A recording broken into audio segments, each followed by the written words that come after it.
بلا نیت طویل قیام کا کیا حکم ہے؟ چنانچہ اگر کوئی شخص کسی جگہ جا کر ابتداً 15 دن سے کم قیام کی نیت کرے اور پھر یہ قیام وقتی عوارض کی وجہ سے بڑھتا چلا گیا اور کسی بھی مرحلے میں 15 دن مسلسل قیام کی نیت اس کی نہیں ہو سکی، تو ایسا شخص مسافر ہی رہے گا اور قصر کرے گا، خواہ کتنی مدت کیوں نہ ہو جائے۔ جیسے عام طور پر وہ حضرات بمبئی کے اندر یا اور بھی بڑے بڑے شہروں کے اندر جو ٹرائی کرتے ہیں باہر جانے کے لیے، بیرون کے لیے، روزگار کے لیے آتے ہیں، اور وہ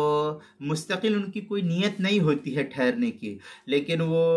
15 دن ہفتہ بھر رہتے ہیں اور وہ کہتے ہیں کہ ہمارا ایک ہفتے میں بھی کام ہو سکتا ہے، 15 دن بھی لگ سکتا ہے، مہینہ بھی لگ سکتا ہے، تو وہ کہتے ہیں کہ ہماری کوئی نیت نہیں تھی۔ تو اس طریقے سے نیت نہ ہونا تو پھر تو یہ دوسری بحث ہو جائے گی۔ لیکن اگر اس کو جو ہے کیا نام ہے، یہاں 15 دن کی نیت نہیں تھی، ایک ہفتہ رکنے کی نیت تھی، لیکن اس طریقے سے وہ 2 مہینے گزار دیا، تو اب 2 مہینے گزار دیا تب بھی اس کی نیت نہیں تھی، چونکہ ایک ساتھ مستقل جو ہے 15 دن کے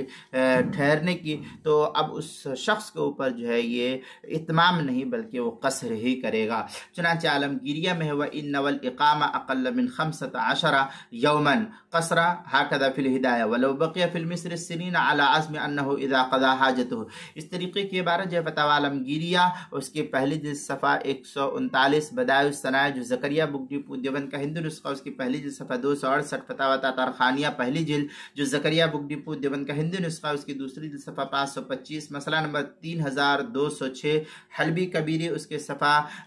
539 ہدایہ پہلی جلد صفحہ 166 کتاب المسائل پہلی جلد صفحہ 559 اور 560 پر بھی اس کو نقل کیا گیا ہے۔